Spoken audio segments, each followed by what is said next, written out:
Assalamualaikum Sobat Football United, ringan amatiran ala gue preview. Jadi Manchester United di hari Rabu malam waktu Eropa, atau berarti hari Kamis malam ya waktu Indonesia. Dini hari ini pertandingannya akan tandang ke City Ground menantang tuan rumah Nottingham Forest di babak lanjutan Piala FA. Yang menurut gua ini menjadi satu-satunya kompetisi di mana Manchester United punya peluang lebih baik untuk bisa mendapat trofi. Peluang lebih baik ya, bukan lebih besar atau bahkan paling besar. Enggak, karena secara realistis situasi Manchester United musim ini berbeda jauh dengan musim lalu. Yang musim lalu, by the way, dengan pelatih manajer yang sama, Erik ten Hag tentu saja berhasil membawa Manchester United sampai ke final. Bahkan di final mereka kalah tipis ya kan menghadapi Manchester City yang memang musim lalu luar biasa bahkan menjadi treble. Tapi musim ini situasinya berbeda. Manchester United menurut gua sih berharap tentu saja mereka bisa melangkah jauh. Tapi untuk bisa meraih trofi menurut gua sesuatu yang sangat kecil sekali peluangnya. Tim-tim seperti Manchester City, seperti Liverpool, mereka sangat lapar, ingin meraih gelar sebanyak-banyaknya musim ini. Manchester City tentu saja ingin mengulangi treble. Kenapa? Karena kalau mereka bisa mengulangi treble, sejarah mereka tuliskan. Liverpool pun juga demikian, ingin memberikan kado perpisahan untuk Jurgen Klopp, ingin menyapu bersih semua kompetisi yang mereka masih ikuti. Dan mereka sudah mendapatkan satu trofi. Dua lainnya mereka sedang berburu. Kurang lebih sama lah situasi Manchester City dan Liverpool. Kualitas squad pun mereka juga sudah solid. Dan ini terjadi dari beberapa musim yang lalu. Nah, balik lagi ke Manchester United menghadapi Nottingham Forest. Pertandingan di City Ground ini akan menjadi pertandingan kedua musim ini. Karena di Premier League Nottingham Forest sudah pernah bertemu dengan Manchester United. Pada saat itu Manchester United kalah 2-1. Ini merupakan formasi yang dimainkan oleh kedua tim. Manchester United sempat tertinggal dulu, lalu menyamakan kedudukan melalui Marcus Rashford dan ya melalui counter attack Gibbs White ya, gue masih ingat betul menghukum Manchester United. Dan gol Gibbs White ini kan kalau menurut gue kita baru saja kalah menghadapi Fulham. Gol kemenangan Fulham pun juga dari transisi serangan balik. Hampir sama. Dan bahkan kalau ditarik lagi Manchester United banyak sekali menderita gol ataupun lawan yang mendapatkan peluang dari skema seperti ini. Manchester United harus memperbaiki sistem pertahanannya dalam menghadapi counter attack dari pihak lawan. Karena sangat kesulitan sekali kemarin ketika menghadapi Fulham. Bahkan di babak pertama Fulham sudah mendapatkan banyak peluang, banyak momentum, banyak kesempatan dari counter attack. Manchester United di babak pertama kewalahan. Bahkan menurut gue di babak pertama Manchester United salah satu faktor terbesar kenapa tidak kebobolan adalah Andre Onana yang melakukan banyak save di babak pertama. Save vital, save penting. Nah, artinya apa? Manchester United masih rapuh nih lini belakangnya, terutama untuk menghadapi serangan balik. Kadang gue berpikir menempatkan banyak pemain di daerah pertahanan lawan dengan tujuan mendominasi bagus, tapi juga harus cepat turunnya. Dan kecepatan inilah menurut gue yang menjadi salah satu permasalahan utama di Manchester United dalam menghalau serangan balik transisi cepat dari tim lawan. Dan ini menurut gue bisa menjadi situasi yang berbahaya kalau tidak diperbaiki ketika menghadapi Nottingham Forest. Ketika Manchester United bertanding menghadapi Fulham, ini merupakan formasi yang diturunkan oleh Erik ten Hag. Akankah formasi ini berulang? Nanti akan gue singgung tentu saja di bagian lain di video ini. Ada Harry Maguire, Victor Lindelof, by the way, Casemiro ada kemungkinan absen karena cedera. Skuad Erik ten Hag kembali tipis setelah di awal tahun, akhir tahun sebenarnya sudah mulai agak menebal kembali, tapi cedera lagi-lagi menipiskan kedalaman skuad dari Manchester United. Nottingham Forest sendiri ketika tampil di City Ground di beberapa pertandingan terakhir, bukan ditampil di City Ground ya, tapi di pertandingan terakhir Nottingham Forest mereka baru saja kena hantam 4-2 nih menghadapi Aston Villa. di pertandingan yang Aston Villa sangat dominan di pertandingan tersebut, bahkan sempat unggul lumayan di babak pertama. Pertandingan kandang terakhir mereka menang menghadapi West Ham, tapi sebelumnya mereka sempat kalah skor kejar-kejaran menghadapi Newcastle.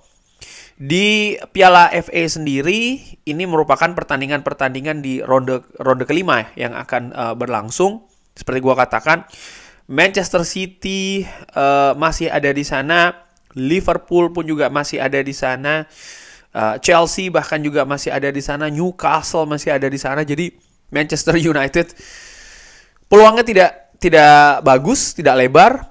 Namun demikian menurut gue tidak bijak kalau melepas pertandingan ini sih. Tetap menurut gue harus mencari hasil maksimal, pemain harus berusaha ya untuk bisa menampilkan permainan yang terbaik. Kenapa?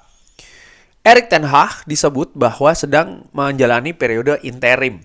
Tidak ada yang pasti bagi Erik ten Hag. Situasinya masih 50-50. Di video sebelumnya sudah gue bahas ya, bagaimana Erik ten Hag ini 50-50 lah masa depannya. Ada banyak kemungkinan, tapi bukan hanya Erik ten Hag saja, para pemain Manchester United pun juga demikian. Sir Dave Braithwaite sangat rajin berada di tribun penonton menyaksikan. Yang disaksikan bukan hanya Erik ten Hag strateginya seperti apa, tapi keadaan di atas lapangan seperti apa. Sir Dave Braithwaite orang yang punya background sports, tentu saja dia tahu dari pengalaman ya bersama dengan Ineos, situasi-situasi yang harus diperbaiki. Dan menurut gue ini termasuk juga para pemain di atas lapangan, sehingga ya mereka juga harus menunjukkan permainan yang maksimal jika tetap ingin berada di Manchester United. Kembali lagi ke situasi terakhir di Manchester United, gue bikin video ini belum tahu ya situasi update terbaru di squad Manchester United seperti apa, tapi Victor Lindelof dan juga Casemiro itu ada cedera ketika menghadapi Fulham, sehingga mereka berdua bahkan diganti. Lalu Omari Forson juga gue lingkari, karena menurut gue Omari Forson jauh dari yang diharapkan menggantikan posisi dari Rasmus Højlund. Well, yes, Rashford yang didorong ke depan, Omari Forson ke kanan, tapi tidak berkembang menurut gue. Dan ini harus dicari solusinya di situasi skuad yang tipis. Sekali lagi ya, mungkin Sobat Football United ada pendapat lain mengenai beberapa pemain lain yang dianggap juga tidak berperforma bagus, tapi menurut gua Omari Forson jelas menjadi salah satu pemain yang memang permainannya nggak banget ketika menghadapi Fulham, terutama di babak pertama. Dia tidak berkembang. Lalu lini tengah juga, gue menilai Casemiro di babak pertama keteteran sekali, sangat kesulitan dalam menghadapi serangan-serangan dari pemain Fulham, terutama serangan balik. Dan ini harus jadi perhatian ketika menghadapi Nottingham Forest nanti. Nah, bagaimana ketika menghadapi Nottingham Forest? Formasi apa yang harus ditampilkan dengan situasi yang tidak pasti? Dengan Casemiro dan juga Victor Lindelof, gua asumsikan mereka berdua mungkin tidak tersedia. Dan kalaupun situasinya nggak pasti, gue yakin juga Erik ten Hag tidak akan mengambil resiko, karena selanjutnya Manchester United akan bertandang ke Etihad kan. Jadi benar-benar harus sangat berhitung. Oleh karena itulah, ini formasi yang gue perkirakan sekaligus gue harapkan akan diturunkan oleh Erik ten Hag. Formasi kembali lagi ke 4-2-3-1. Jangan terlalu memaksa ke 4-1-4-1. Kenapa? 4-1-4-1 ini sangat atau lebih mengandalkan fisik dibanding dengan 4-2-3-1, terutama dalam mengatasi serangan balik dari kubu lawan. Manchester United ini tandang ke City Ground. Situasinya juga tidak positif ya di Manchester United, sehingga menurut gue bagaimana bisa meraih keseimbangan di atas lapangan ini penting. Manchester United dengan formasi 4-2-3-1 juga bukan sesuatu yang baru, sehingga ya kenapa tidak ditampilkan kembali di sana. Back 4, gue lebih memilih untuk mengistirahatkan Rafael Varane dan menurunkan Johnny Evans dan menempatkan Sofyan Amrabat di back kiri, bukan Willy Kambuala ataupun pemain lain. Gue menilai Sofyan Amrabat punya kemampuan yang bagus, sudah pernah dibuktikan juga ketika dia ditempatkan di posisi back kiri, sehingga ya dengan absennya Lindelof, asumsi gue Luxo juga absen ya, kenapa tidak diisi oleh Sofyan Amrabat. Dan gelandang pivot, gue memilih untuk mengistirahatkan Kobbie Mainoo. Yes, Kobbie Mainoo gue nilai juga tidak tampil maksimal, terutama di babak kedua ketika menghadapi Fulham. Christian Eriksen diduetkan kembali dengan Scott McTominay, dan duet ini menurut gua sudah pernah terjadi. Kenapa tidak diulangi lagi? Scott McTominay bisa mengimbangi dari sisi duel ya untuk kemampuan defensif, sementara Christian Eriksen bisa sebagai pembagi bola dan juga distributor bola, menyambungkan antar lini dari belakang ke tengah ke depan. Yang menarik untuk lini serang Manchester United, Garnacho di kiri, Bruno Fernandes tempatkan di posisi nomor 10, jangan diotak-atik lagi. Di kanan, gua memilih Amad Diallo yang ketika menghadapi Fulham, ketika diturunkan di kanan memberikan perbedaan permainan. Dan gua ingat juga bahwa Amad Diallo ketika diturunkan menghadapi Nottingham Forest di City Ground di Premier League, tampilnya lumayan walaupun menit bermainnya tidak banyak. Gua berpikir kenapa tidak diberi kesempatan dia dari awal untuk turun bermain mengisi posisi sayap kanan dari Manchester United. Dan di depan tidak ada pilihan banyak menurut gua untuk mendorong seorang Marcus Rashford. Permainan lini depan gue nilai Erik ten Hag juga sering nih menginstruksikan pemainnya untuk bertukar-tukar posisi. Bisa jadi Rashford akan ke kanan, Amad Diallo yang ke depan, ataupun juga bertukar dengan seorang Garnacho. Itu sesuatu kemungkinan yang bisa saja terjadi di lapangan. Gua menilai Amad Diallo punya peluang besar ya untuk membuktikan kalau dia ini dengan absennya dia cukup jauh musim ini, dengan apa yang diraih musim lalu mungkin ada banyak pengharapan. Ketika nanti dia memang diberikan kesempatan dari awal, waktu pembuktian untuk seorang Amad Diallo menunjukkan bahwa ya dia pantas untuk berada di Manchester United. Erik ten Hag lebih memilih untuk mengkeep Amad Diallo dan melepas Facundo Pellistri. Ini juga merupakan suatu peluang. Anthony yang di-drop oleh Erik ten Hag.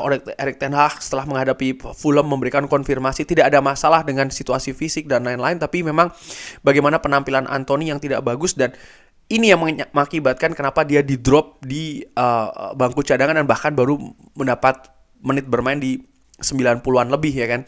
Menandakan ada peluang bagi Amad Diallo. Omari Forson yang tampil tidak maksimal ketika menghadapi Fulham, ini juga satu faktor lainnya. Kalau Amad Diallo bisa menangkap peluang-peluang ini, ya dia bisa meng-establish, bisa memberi bukti bahwa dirinya cocok untuk bermain di Manchester United untuk musim yang lebih panjang lagi. Ada momentum tersebut di pertandingan nanti menghadapi Nottingham Forest di City Ground. Bagaimana menurut Sobat Football United? Drop di kolom komen. Terima kasih sudah menyaksikan. Jangan lupa like, subscribe. Wassalamualaikum warahmatullahi wabarakatuh. Thank you.